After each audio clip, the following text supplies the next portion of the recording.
Hello and welcome to a smerdp video, and today we've got Storm and the Brotherhood of Mutants issue 2. And I just wanted to show all the connecting covers. Now, I'm not sure if I've actually configured it correctly because it just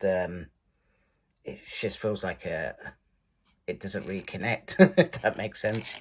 At least with the first one, you knew where everything sort of went in. This sort of looks like it goes this way.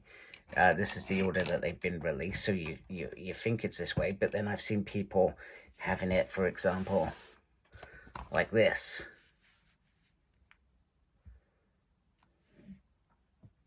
It's just wonky donkey. Or people having it like this. So I'm not entirely sure which way is the right way, to be fair. So but I wanted to show them together, even though I have no idea how they're meant to be together, so that you could have a look at them. So let me get my issue in a little position where I can go through this. So if you want anyone writing a space adventure, you want Ewing writing a space adventure, right? Because Al, well, he's pretty gifted when it comes to space.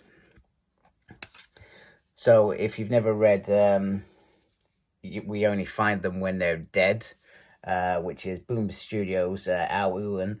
I think there's only like a few volumes. It's really good. I really enjoyed it. So hence that. So he's got this whole Star Wars thing going on here to begin with. And then we begin our story with a guest that can foresee the future. She can see the future codes, etc. And Destiny has arrived. And they're all sort of having little pops at each other. They talk. She mentions Hope's death to Cable, and is he calling himself X-Man, which I thought was weird. Why on earth Cable would call himself X-Man? He is Cable. Doesn't need to be X-Man. So it's a little bit weird, etc. And he says, for every part of him, etc., there's a body, a dead person who will be avenged. And she says, what about mine?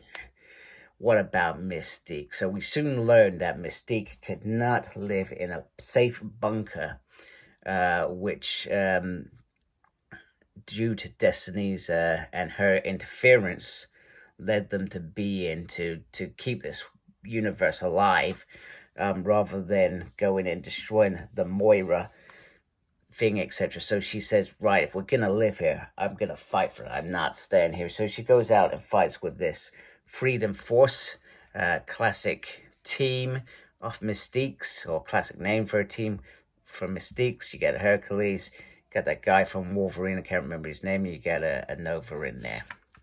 Anyway, they all end up dead. And she says she wanted to live forever. Now, the thing with this, now I know there was some nervousy in the normal world that Mystique would die. We saw that in Immortal X-Men. But if they just played by the rules, the Krakoa rules, they could have lived forever. This is the ridiculous thing about this. They didn't need to scheme. They didn't need to do any of this. Surely she could reset it and then they could just behave and be part of that Krakoa universe. Why do they have to make things so complicated? It's bonkers. So she didn't foresee Mystique dying anyway, and it was clearly something interesting. So Ororo is called a witch or goddess, depending on who you talk to, and she is still alive, and she's in this sort of wheelchair-bound device. Clearly lost the use of her legs at some point. We don't know how. Or it is perhaps just old age. Now, yeah, remember, this is meant to be year 100. So she's 100 years old, plus whatever she was before. This is the bit that I don't get, and I haven't read X-Men Red, so maybe I've missed something that allows these mutants to live for longer, and that's why they don't need to be reborn as part of the eggs back then, and that's how Sinister couldn't get to Ororo to control his council completely. So, Storm is waging a war against the galaxy, or trying to save the galaxy and save lives, etc.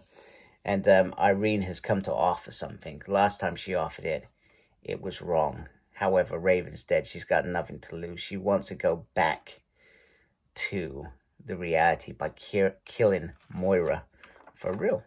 So part 7, No Hope, written by Ewing. Andrea Vito is on the art. Jim and Rachel, I think that's how you pronounce it, I apologize if I haven't, is on the colors. Ariana is on the letters, and Jay Bowen is on design. So, Space Adventure. So, they can all use these little X-Fighters, and I don't know whether Al just always wanted to do this, but he does this whole thing where it's like sound off, so we get Iron Fighter and X-Fighter Red, extruding interface, and you get little things like that, and I think maybe that's just Al living some of his dreams and creating his own little adventure in space. Perhaps, I'm not sure. So they drop out to what is known as the Death Sphere, which is this big gold planet. And it's got a little bio there. And the bios are quite cool. So do you know when we get little bios in there, they bug me every time I read an X-Men comic, because in reality, I should get the story from these panels here. I shouldn't have to read something extra. Maybe I'm just lazy, I don't know. But he does it in such a way, it's big, it's bold, and you can read it in a couple of minutes and done. Depends on how fast you read. I'm a slow reader. Hence why my wife gets annoyed with me sometimes. So, there is a creature in here talking to this, so you think maybe it's some the Sinister we saw in the first book. He doesn't appear in this book, but that variant Sinister that cropped up, you think that perhaps this is one of his experiments. So literally he just says, go deal with them. There's nothing. There's 3 fighters, for goodness sake.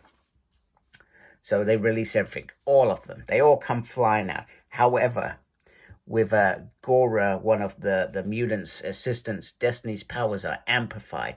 And with Cable doing the talking to the others, they are then able to maneuver around all these little things that are trying to destroy them.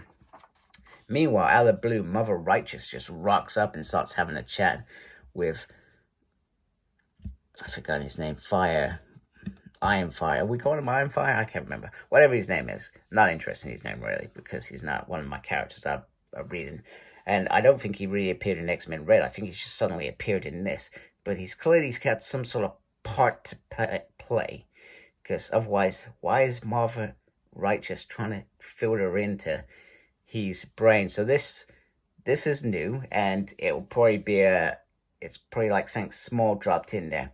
So he just regrets a mistake he made during the Genesis War. And now that's why he has so faith in Storm, because he didn't have faith back then in her. If he had that faith back in her then, he would have done things differently, and maybe it wouldn't have happened. We don't know what this death is about. Maybe that will come up, maybe it won't. But she is worming her way in. So he is perhaps somebody to watch in the... Well, we've only got 4 issues to go after this already. So they managed to skip by all of these, and they get in. They get in whilst they're trying to close it, because they realize what is happening. Much to their dismay, Storm makes the ultimate play by taking Destiny out completely. She is dead, and she did that specifically because if she didn't, the result was she could see what Storm's real goal is. So this time, Storm plays the manipulator, and which is interesting because I don't know how Destiny was able to see this one thing, not see her death, and not see what Storm was planning. Very, very interesting stuff, and it's not one that's really explained, but she thought, but it had to happen now when they're about to make this move to blow the thing up, because I think if she had seen another snippet, perhaps that's when she would have seen it and realized, oh, do you know what I mean? So, Storm's idea is she was very angry the first 10 years. And that's what we saw in that first issue. In this issue, she's had another 90 years to reflect on that. This world exists, and in her mind right now, she's the one to save it. It has life on it. It deserves to live. Why do we get to go and reset it? Who are we to make such decisions? So she's not. So if this was Xavier, for example, godlike complex, usually, he would probably make this decision. Cyclops perhaps would make this decision. Storm has, there is life here. We can't just go destroy it. We don't have the sort of right to murder a universe just because it suits us. So the next bit is, so Cora gives Storm, enhances her powers as she does, and she Storm mentions her mother being a sorceress. Now, obviously her parents died in Cairo. I remember her meeting her grandmother in one of Chris Claremont's stories, but I don't remember it ever coming up about her mum being a sorcerer. I'm not sure whether I perhaps missed that, but it was bizarre. So she ends up using this magic to open some sort of wormhole to suck this in, because now their job is to protect the Moira lab. That's their things. That's what she's done. So whoever this is has lost out to magic, which is a bit annoying. We think it's the variant. I could be wrong, but I think it's the variant. It makes sense that he took the Moira lab. I'm not entirely sure. I think it was. I think that was the deal that he made with Mystique. I would have to go back and read those issues. But that's how it does. So the guys are catching up and they're talking about various things, etc. And how they perhaps call this new Fort Arico, and it could be their new home world that they could protect. However, unfortunately, Ororo has passed. The strain finally caught up with her. Everything finally caught up with her. There's no resurrection protocols in space. So this is where I say, in 1,000 years, not sure how they're going to survive another 1,000 years. This is where these other characters will become important before that all-important final issue. We're not sure how that drops in. So I really enjoyed this issue. It was a lot of fun. There was still a lot of characters that I understood compared to Nightcrawlers I struggled with. Immortal X-Men I didn't struggle with so much. Nightcrawlers I did, because it was it took me a long time to get it, to understand it, whereas this I understood correctly, and I understood exactly what they wanted to achieve.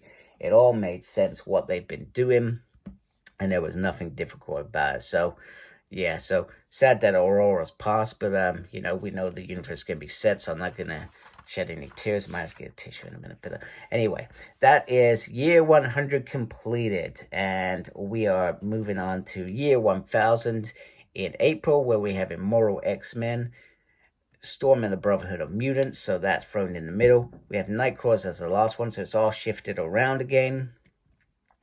And then we have Sins of Sinister Dominant.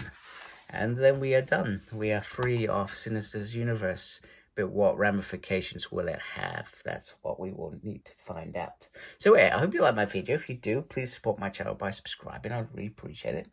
Make sure you look after yourself. Very important these days. And as always, embrace geekiness. Take care. Goodbye.